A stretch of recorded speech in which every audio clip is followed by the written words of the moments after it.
Hello and welcome to my video. I am new here on YouTube and this is my first video. I'm a ceramicist. I'm based in Rotterdam in the Netherlands, and I wanted to show you some of my projects I've been working on the last year, and also I want to show you some things I'm really excited about because since this year I'm knitting again. And it's been really lovely to do in the evenings and also sometimes during the day a little bit. And of course in the weekends. I've also been watching a lot of other knitting videos on YouTube, and yeah, I thought why not put my own video online, mostly about ceramics because that's my main passion and also the thing I want to make money with. So I want to show you some of that, and we're also gonna make cats today, and yeah, super lovely. So let's just start. So during my illustration study, I graduated with a lot of sculptures. And this also is something I want to take with me in my own business. So I want to show you some of that work. And these are sculptures of bodies that are, in Dutch you have a word ingetogen, like more inwards. I know it's not the perfect translation, but like more inward sculptures, and because I really like showing the how we feel when we're not what we don't show to each other that often, and like embrace them more by embracing us with these kind of sculptures. So I made a lot of these sculptures, but I'm going to show you just a few that I'm really proud of. I also sold a few. This one I'm really happy with as well. It is not laced, but the clay did some really cool thing here where I hope you can see it a bit. It has like this stripe over here. And that just went in the kiln, it just did that. Which I'm so excited about. It's so strange. I don't know if anybody knows why this came up. I don't know. But it's something I'm also really happy about. This one is also from the graduation project. It's also something I'm really excited about. It's a hand.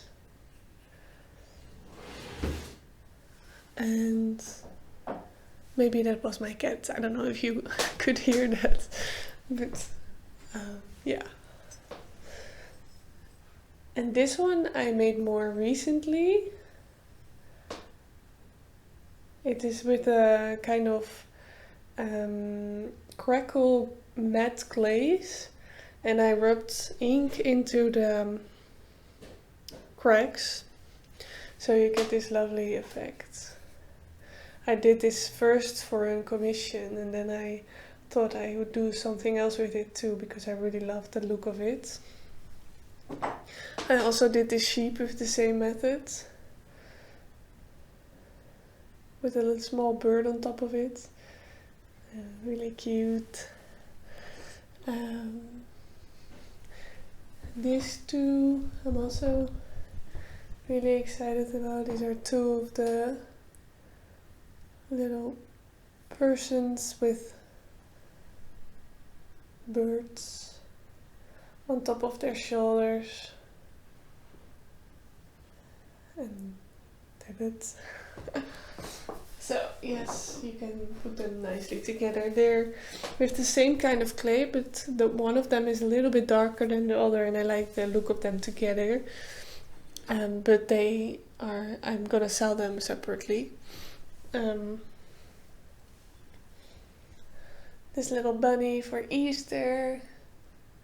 I made 3 of them initially, but then I was too hurried and 2 of them cracked, unfortunately. The bigger ones cracked, which I still have to learn to be patient in ceramics. I mean, it's a lot better when I started, but patience is like a big deal in ceramics.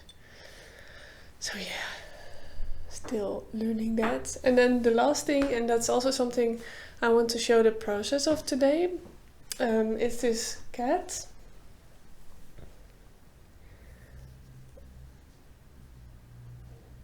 I really love them. The tails are fragile, but it also makes it so fun. We adopted the cats like a few months ago, and suddenly I couldn't stop making cats. So I don't know if you can see, but 4 of them are waiting here to be fired. My husband said, please put them in another place because we have a cat walking around and she could easily bump these over and then they are broken. Because before firing they're a lot more fragile. And yeah, I should maybe do that. Like, I made a few of them, like quite a lot. And 9 out of 10 definitely gets the tail bumped off. Either by me, mostly by me, or something else, some other accident. But after they fired, they really, you shouldn't like force it or something, but it's quite sturdy. And if I'll send these, I'll pack them really good and they're gonna be fine. So that's that. I think I'm gonna do the cat process now and then I'll show the knitting in the end of the video, otherwise I'm showing a lot of things and I don't know if that's super fun to watch. So maybe some process now and yeah.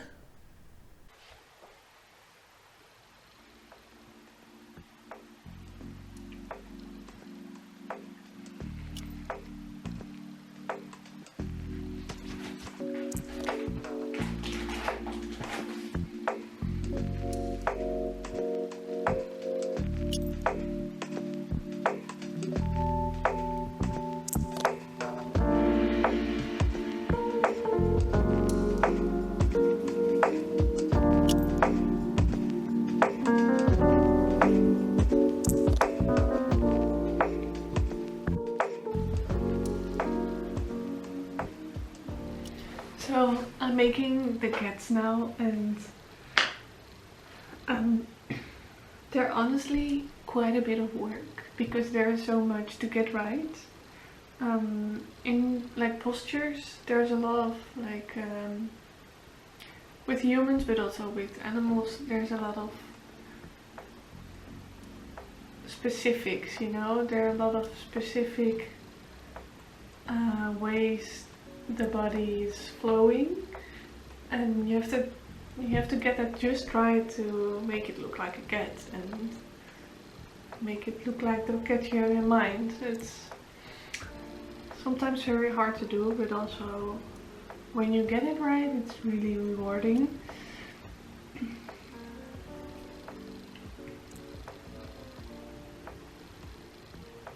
I'm also not really a neat worker, to be honest.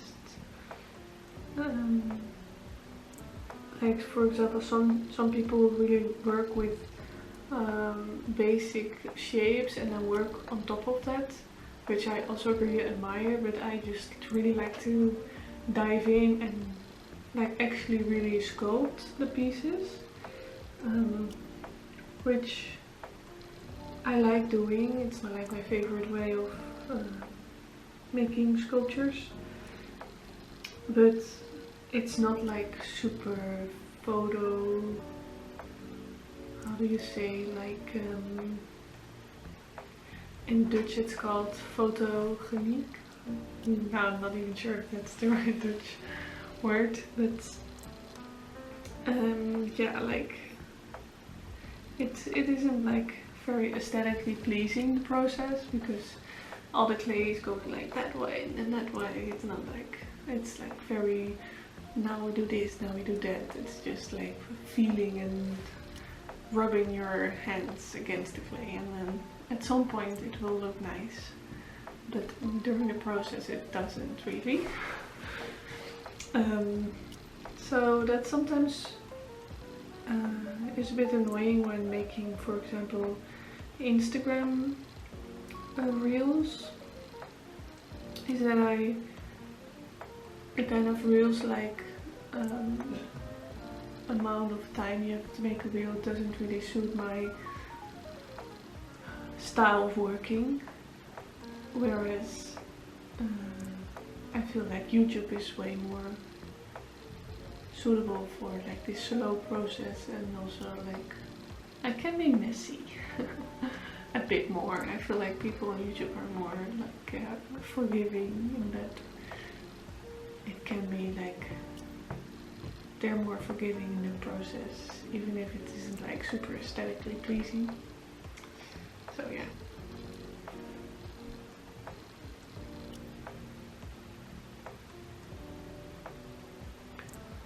The tail of the cat is my favorite part to attach, because then it all comes together and it's also not a hard part, and you can, the cat suddenly gets a lot of character. So I really like that.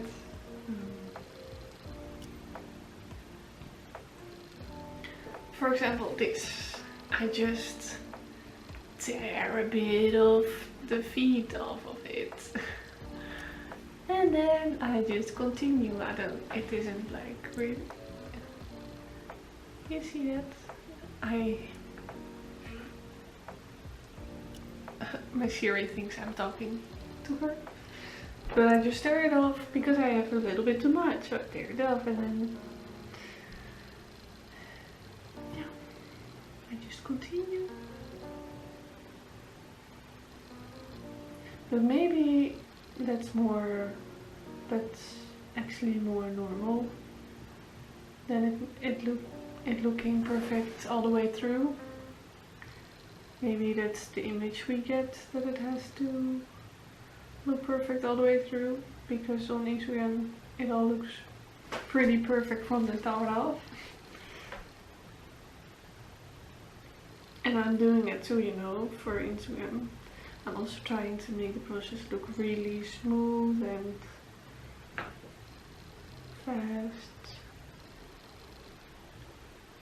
But yeah, in real life that's just not the case. Life is lifing, you know?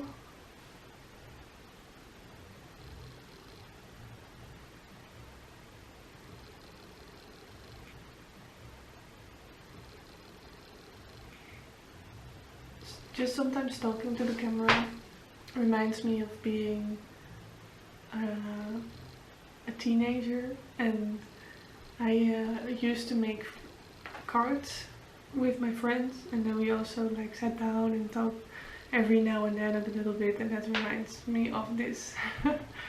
Even though I'm not really talking to an actual person, but having these kind of weird conversation style. I actually really like that kind of conversation, because it doesn't push you into, you don't have to talk, you know, you can just be silent the whole time if you want, and then, but then every now and then something pops into your head without like actually thinking about something to say, and then it's just nice.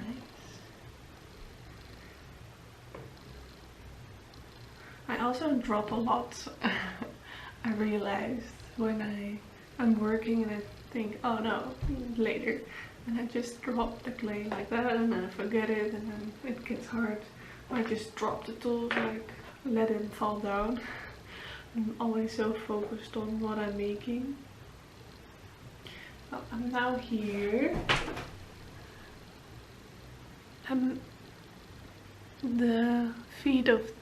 The back feet are almost ready. I will continue to work on them because they're not perfect yet. So here is the big inspiration for this video. It's our little baby. Look at her. She's still a bit sleepy. Normally she is more of a rough play kind of cat. So I'm really surprised she's laying like this in my arms. Oh, there she goes. Hey. Schatje. Ja, je mag weg hoor. Ja. Wat ga je doen? Wat ga je doen? Oeh. Kijk. Die lijkt op jou. Die is leuk.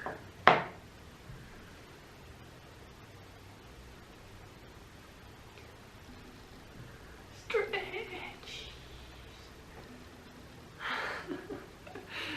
We love her so much. And now I have to watch out because otherwise she'll break all the tails of all the cats. And we can't have that, can we now? Ooh. We can't have that. Nee.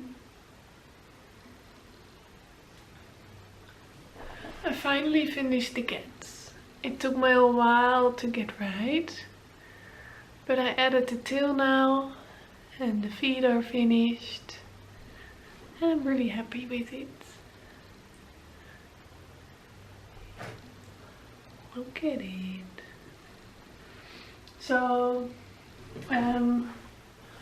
I'll check when my shop update is going to go live. 16th of March. I will have a shop update and some of these cats will be there as well in the update.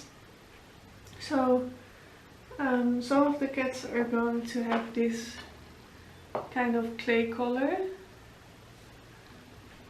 The color of this one. Because in the clay body there are these kind of dots. So a few of them will be like that. I'll have to see if they look up to my standards because I've never done them like that. So if they are good enough they will appear on my shop update. And the other few are gonna look like this one that I showed earlier. So yes. Okay, so now for the knitting. I have learned to knit at my school, like, I don't know how you say that in English, but like the first or the second school you go to as a child. I think I was like maybe 12 or 10 or something. And we sat in a room full of girls and we knitted together with the old lady who could knit really well. I don't remember liking it very much. It was also very tedious as a child to do this. But like the end projects were always really cool and the fact that you made it yourself was crazy. And then a few years ago during COVID I made a scarf for myself and I wasn't like really into like knitting suddenly or something, but I just like doing something when I was actually having COVID. But it was mostly like knitting in stockinette, so it was not really exciting as well. And then a few parts were like bobbles, which was really hard. So it was like too boring and too hard at the same time. So beginning of January my husband and I were sick as well, like for more than 2 weeks, so it was really long and like we weren't crazy sick, but it was just annoying. So just before that I saw someone knitting and I thought, oh, maybe I'm just gonna buy some yarn and see where it gets me, which was a really good timing because after that I got sick. So during being sick I needed this hat and I'm really in love with it. It is, I wrote it down, it's the Cold Hearts hat and it's by Caitlin Hunter. So it was a really good pattern to start my knitting again, because it was so exciting to see the pattern. You knit it from this side to the top, and it was really nice to see like these hearts coming together. And today it's Valentine's Day, so I have to wear this a lot because they're hearts. And my husband made one too for himself. And it was really nice to work on it. We both thought it was really nice, and even the other side looks really nice and neat. Yeah, so this was my first project, and actually the 2 days that I worked on this I wasn't really sick, so I was working on it for like 2 days constantly. But afterwards, when I look back on it, I think maybe because I was so in this focus to finish this hat that I just like postponed my sick being, because after those 2 days when I finished this one I got really sick again. So it was really weird. Yeah. Another project I'm working on are these socks. And this is the Emily's Favorite sock by Emily Foden. And one of them I blocked already. It's this one. But it was like my first sock project. And I used much thicker yarn than was initially what the pattern told me to have. But I didn't know, I just thought like sock yarn is sock yarn, so why should I make a gauge swatch? But yeah, you have to make a gauge swatch, unfortunately. A gauge swatch is when you like make a square and then measure the amount of stitches you have, and see if the pattern has the same.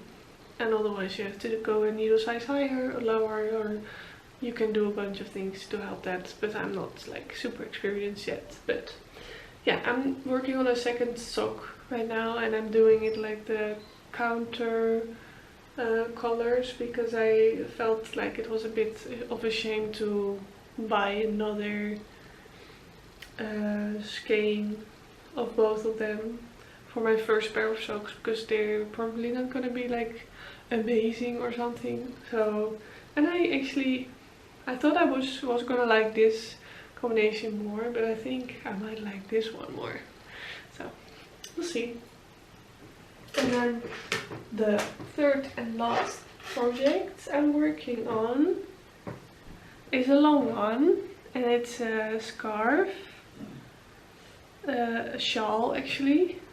I don't know what's the difference, but it's called the shawl. And it's the Moon Sister shawl by Caitlin Hunter. I saw someone else on YouTube making it, and I thought it looked so cool. And you see these little color work in the middle, in the spine, and it draws your eyes to it, and I really love it so much. And it is really big. It's gonna be a really big one, and I love working on it. It's like really good for in the evenings when I'm a bit tired, because it's so repetitive. You have like, first you had like a part of stockinette, then garter, stitch, and then now stockinette again. So I'm gonna repeat that until you come at the border, and then you have to do another kind of stitch, which I don't have any idea about how to do that yet, but we'll see. Yeah, so that's it for this video. Thank you for watching, and I'll see you hopefully in the future. I hope you liked seeing all of my work. I know it's a bit much today, and normally if I do this for more often it won't be that much probably, but I had like a collection I wanted to show you. So thank you for watching and see you next time. Have a good day. Bye!